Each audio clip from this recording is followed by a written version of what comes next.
มืองไซเสถานครหลวงจันทร์ของพวกเขาได้มีการกะเตรียมหลายกิจกรรมเพื่อต้อนรับบุญปีใหม่ลาวพร้อมทั้งเปิดให้มวลชนได้เข้าร่วมฮดสงพระองค์คำที่พระธาตุหลวงเวียงจันทร์เพื่อความเป็นสิริมงคลในมื้อบุญปีใหม่ลาวที่จะมาถึงนี้ท่านนางวิไลวรจันทรตีเจ้าเมืองไซเสถาได้ให้สัมภาษณ์ต่อทีมข่าวจุลภาพนครหลวงเวียงจันทร์ในการกะเกียมกิจกรรมเฉลิมฉลองบุญปีใหม่ลาวว่าคณะภาคองค์การปกครองเมืองไซเสถานครหลวงเวียงจันทร์ได้กะเกียมหลายกิจกรรมเนื่องในโอกาสเฉลิมฉลองบุญปีใหม่ลาวซึ่งมี2หน้าเวียกหลักเป็นต้น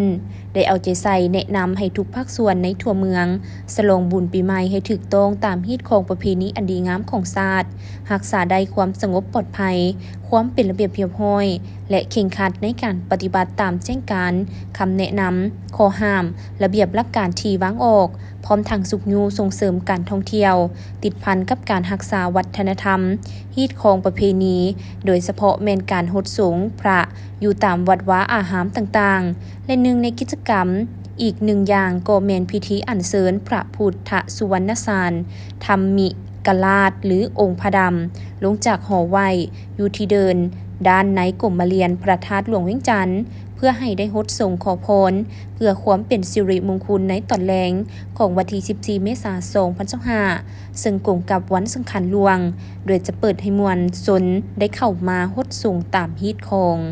ก็โดยรวมแล้วทั้งคณะภาคองค์การปกครองเมืองพวกเขาก็ได้จัดแบ่งออกเป็น2หน้าเวียกหลักๆสำคัญโดยเฉพาะปัญหาที่1ต่อกับการเฉลิมฉลองการดินบุญประเพณีปีใหม่ลาวนี้เฉพาะอยู่สำนักงานห้องการเมืองขันบ้านต่างๆเนาะพวกเขาก็ได้เอาใจใส่ในการปฏิบัติตามคำสั่งแนะนำตามแจ้งการของทางคณะภาคองค์การปกครองนครหลวงก็คือของทางปกส.นครหลวงที่เพิ่นได้มีแจ้งการคำแนะนำออกไปหั้นถือว่าพวกเขาก็ได้มีความเอาใจใส่แนะนำให้ทั้งพ่อแม่ประชาชนรวมทั้งตลอดห้องสำนักงานของการได้เอาใจใส่ในการรักษาความสงบความปลอดภัยความเป็นระเบียบเรียบร้อยการดินบุญประเพณีนี่ก็ให้อยู่ในขอบเขตที่ทั้งคันเทิงเพิ่นกำหนดออกให้รักษาได้ทั้งฮีตของประเพณีวัฒนธรรมอันดีงามแล้วก็ความเบิกบานมวลซื่นแล้วก็ความเป็นระเบียบเรียบร้อย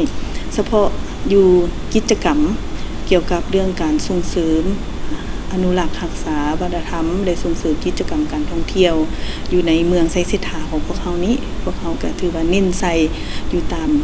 วัดวาอารามต่างๆเฉพาะอยู่เมืองไซเสถาของพวกเขาก็ถือว่ามีวัดที่ตั้งอยู่ในเมืองไซเสถาของพวกเขาก็หลายกว่า60กว่าวัดเนาะก็อยู่ในนี้ก็พวกเขาอยู่แต่ละวัดนี้ก็ได้มีกิจกรรมทั้งศาสนาโดยเฉพาะก็แม่นเอาพระพุทธรูปลงฮดสงเนาะเพื่อให้พ่อแม่ประชาชนชาวเมืองไซเสถาก็คือบรรดาพ่อแม่ประชาชนทั้งแขกภายในและต่างประเทศเนาะได้มีโอกาสเข้ามาเที่ยวชมมาฮดสงมาขอพรเพื่อเป็นสิ่งศักดิ์สิทธิ์ให้แก่กับพ่อแม่ประชาชนในโอกาสปีใหม่ลาวและพิเศษเนาะเฉพาะอยู่เมืองไซเสถาของพวกเขาในวันที่14 เมษายนเนาะก็ถือว่าเป็นมื้อสังขารหลวงพวกเขาจะได้เฮ็ดพิธีเอาพระลงฮดสงโดยเฉพาะแม่นการฮดสงพระพุทธสุวรรณสาธารธรรมิกราชหรือพวกเขาเอิ้นกันว่าพระองค์คำเนาะที่เพิ่นสถิตอยู่หอไหวอยู่กรมเรียนพระธาตุหลวงหั่นถือว่าในมื้อวันที่14มื้อสังขารหลวงเวลา 16 โมงพวกเขาก็จะได้จัดพิธีสูตรเนาะไสยมงคลในนี้ก็พวกเขาก็ได้นิมนต์พระสงฆ์จำนวน30 องค์เพื่อเข้าร่วมในพิธีอัญเชิญองค์พระค้ำเนาะลงมาฮดสงเพื่อเป็นที่สักการะบูชาแล้วก็เป็นการรักษาฮีตของประเพณีซึ่งว่าพวกเขาก็จัดในแต่ละปีเนาะก็ใช้เวลาบ่ดนต่อกับการจัดพิธีดังกล่าวก็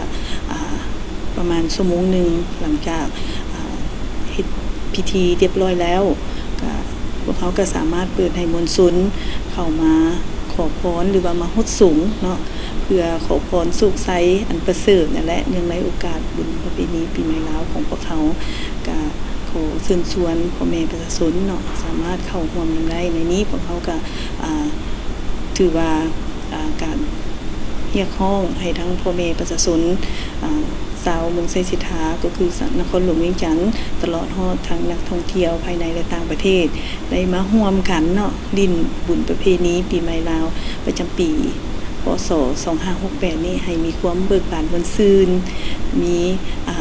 พลานามัยที่สมบูรณ์แล้วก็มีความปลอดภัยทุกประการเนาะขอบใจท่านเจ้าเมืองไซเซธายังได้ฝากให้ทุกภาคส่วนร่วมกันเฉลิมฉลองบุญปีใหม่ลาวด้วยความเบิกบานม่วนซื่นรักษาใดวัฒนธรรมฮีตของประเพณีอันดีงามของชาติและร่วมกันปฏิบัติข้อห้ามอย่างเข้มงวดเป็นต้นบ่ให้สาดน้ำเปื้อนน้ำสีดึกถงน้ำใส่กันรักษาใดความสงบปลอดภัยความเป็นระเบียบเรียบร้อยเฮ็ดให้การเฉลิมฉลองบุญปีใหม่ลาวมีบรรยากาศดีและเบิกบานม่วนซื่น